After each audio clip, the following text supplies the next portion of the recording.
mistaken, and I could be. I tried to do the maths on this. It's either that what I said is either correct or very close to being correct. That more people watch Caitlin Clark. People are like, oh, but it's because they get put on better networks. I was like, well, you do realize that ESPN games without Caitlin Clark average like 800k. ESPN games with Caitlin Clark average 2.5 million, right? Like there's a big difference. She's basically, yeah, duh.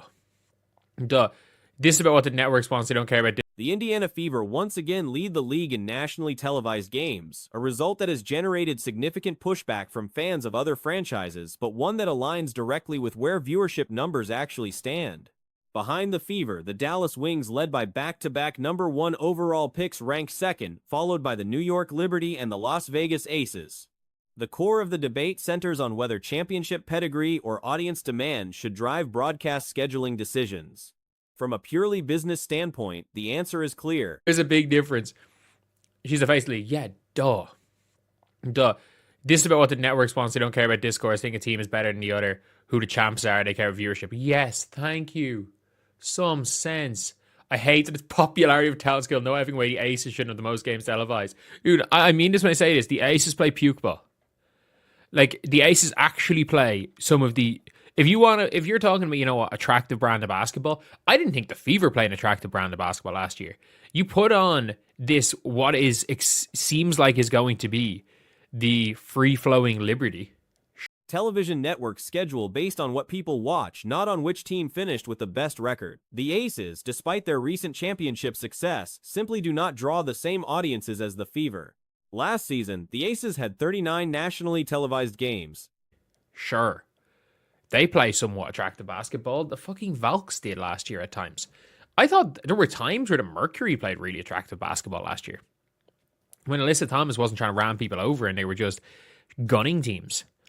No one has ever played more attractive basketball in the WNBA in the 2024 Fever. I thought the Lynx, if you're fundamental basketball, played somewhat attractive ball.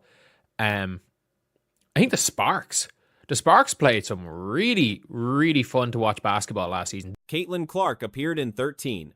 The combined viewership for those 13 Clark games either matched or came close to surpassing the total audience drawn by all 39 Aces games, a figure that, regardless of the exact math, reflects a dramatic gap in viewer interest. The numbers tell a consistent story across multiple breakdowns. The Sparks played some really, really fun to watch basketball last season. The Dream played really fun to watch basketball. If there's any team that should feel hard done by, it's the team that plays fun basketball to watch and has Angel Reese and added Angel Reese. They're the only team that should feel hard done by here. But nobody deserves more nationally televised games than the reigning champs. Just a heads up. A year ago, the New York Liberty, the reigning champs. Nobody said that. People were complaining that the Aces didn't have more games because they were they've won 2 of the last 3. Like, ESPN games not featuring Clark averaged around 800,000 viewers. ESPN games with Clark averaged roughly 2.5 million. Even more telling, Fever games from which Clark was absent due to injury last season drew an average of around 1.5 million viewers, nearly double the league average for games not involving her. The 10-win Wings have more games than the Liberty and the Aces. Well, yes, unfortunately. People want to watch the 2 number 1 picks back-to-back in a row play. Like, I don't know. I think this is the hardest thing to like, when people get upset in the worst team in the league, second most televised games, where you only complain about Caitlin. No, it's only about the Fever. And by the way, a team has back-to-back number 1 overall picks. Like, you do realize that the San Antonio Spurs were like the worst team in the NBA. And they were very high on nationally televised. That means the Fever's brand, even independent of Clark's presence on the floor, has grown to a scale that outpaces most of the rest of the league. Clark's games with the Fever have also averaged more viewers than the WNBA Finals, which actually lost audience from Game 1 to Game 2, despite the opener being decided by a single point. The Wings' placement in the second spot has drawn some confusion, but the logic follows the same pattern. They were very high on nationally televised games because who would have guessed in 2023-24 they drafted Wemby? Who would have guessed? Wild how they show you what you prioritize right there in plain view. What do you mean what they prioritize? Yeah. Wild how they show you they prioritize. Who brings in more views? Yes. That is in fact what the TV's stations prioritize. 272,000 followers. No different NBA, NFL. The Cowboys haven't won time in 30 years are going to get more. Yeah, the Lakers. Dallas holds the top 2 picks from consecutive drafts, making their games among the most anticipated regardless of where the team finished the prior season.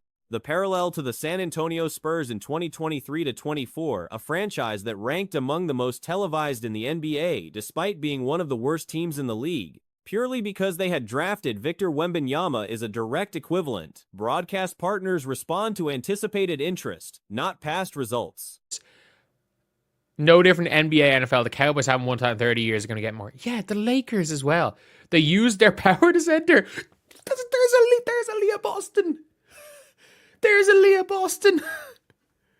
Oh my god. Oh my god. These people are actually dumbasses.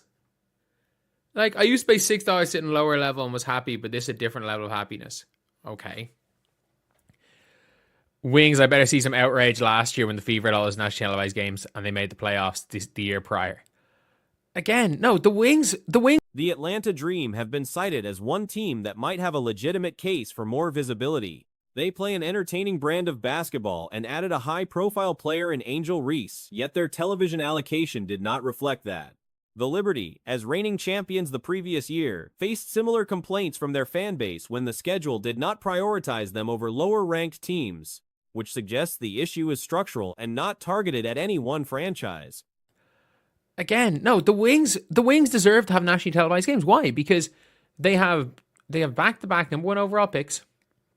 And I'm going to be real. Back-to-back number 1 overall picks. Both went to UConn. The Connecticut team is basically... the Connecticut fans have given up on their team, so they will all basically just be Wings fans. Yeah. It is what it is. It is what it is. And the broader picture is that the Fever's television presence has become self-reinforcing. Each season of strong ratings produces another round of maximum broadcast exposure, which in turn generates more casual viewers and higher numbers. Whether that cycle continues at the same level in 2026, or whether last season represented a ceiling, remains one of the more interesting questions heading into the new year. 2026 season. I just got to be honest, man. The way stuff looking, yeah, I know what I like to say. It's looking a little spooky, man. Now, with all that being said, there is several clips that is coming out online. Clark warming up here. And she looked good, man. She looked damn good. Going. Can't even lie.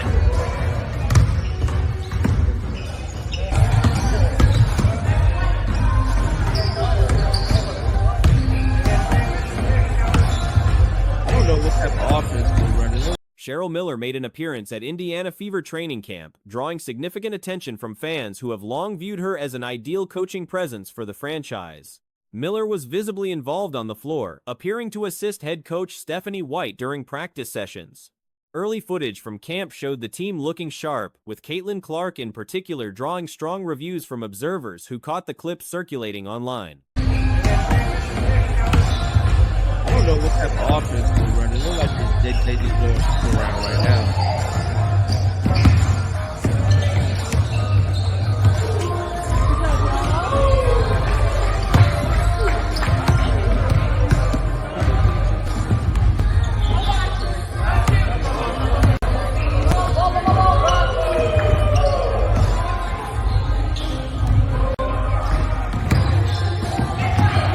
Now, this content right here is coming from Scott Agnes.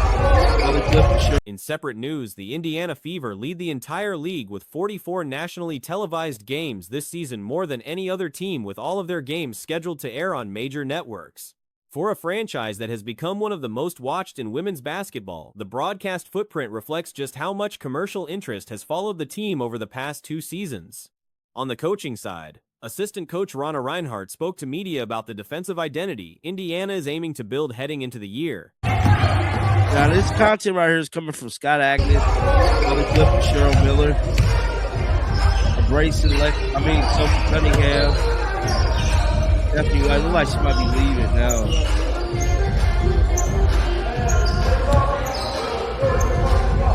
Taylor Simpson.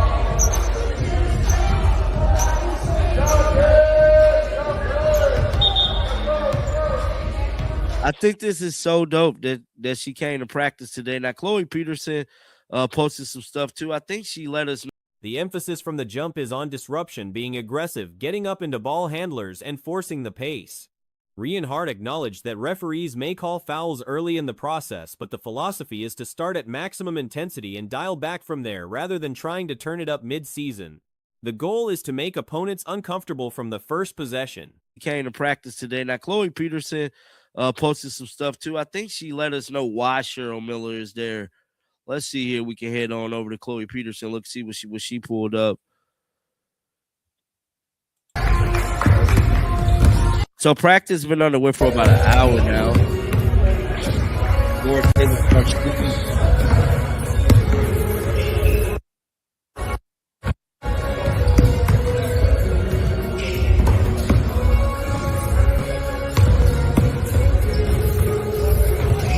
Reinhart was asked about Kelsey Mitchell and didn't hold back in her praise. She joked that facing Mitchell in a competitive setting years ago was enough to signal it was time to step away from playing. More seriously, she described Mitchell as the definition of a professional, someone who has remained consistent regardless of whether the team around her was winning or struggling, and who has been a genuine pillar for the franchise and the Indianapolis community throughout her tenure.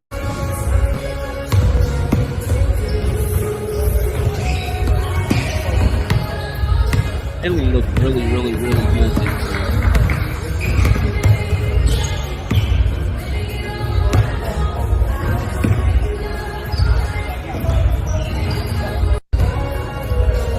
Bro, it don't even look like Stephanie White's coaching, bro. I just gotta be honest, dog. Every time I see her in a clip, she always just damn me standing there. What the hell she standing there for? She need to be coaching, dog. On how the defense compares to last year, Reinhart noted that continuity in personnel is a real advantage. Players already know the system and the expectations, which means the coaching staff can push further and get more creative rather than starting from scratch. The additions of Mo Billings and KK Timpson were mentioned specifically in the context of the front court having big players who communicate, move their feet, and stay active on the ball, frees up the guards to be more aggressive and take calculated risks defensively. Regarding Caitlin Clark's return from injury, Reinhart described her work ethic throughout the offseason as being at a level few players match. What the hell she standing there for? She need to be coaching, dog. I just got to be honest. It's always her standing around, not doing nothing. Am I the only one that has been noticing that? Because that's what it's definitely looking like. A whole lot of Stephanie White doing nothing. I ain't going to be no hater, though. Because that's what it looked like to me, dog. I don't know, man. I don't want to say the Fever's in trouble, but they very much could be. Now, some other big-time news came out yesterday that I did not record. The timing of the USA basketball program was cited as particularly well-suited. It gave Clark structured, competitive ramp-up time before the WNBA season began, and the results of that preparation have been visible in camp. Having her healthy fundamentally changes what the team can do on both ends of the floor. On Raven Johnson specifically, Reinhart was enthusiastic. Some other big-time news came out yesterday that I did not record is that the Indiana Fever currently has 44 national league televised games. They have more than anybody. So all of their games will be coming on big time networks, man. And that's just dope in itself. Let me see if I can find a post. I know Yahoo Sports posted it. Let's play a clip while I find this post real quick. She pointed to Johnson's willingness and physical ability to be disruptive as what separates her defensively. Johnson has also shown strong retention of the new material being installed in camp, adjusting quickly from session to session. Rhian Hart added that Johnson has been asking questions constantly throughout the process, a quality the staff views as a sign of genuine investment in understanding the system. Oh, Yahoo Sports posted it. Let's play a clip while I find this post real quick. What is this? What's up, Fever fans? This is my first Fever Media Day. I am so excited to take y'all with me for some BTS. Let's get it. Yeah, right? So cute.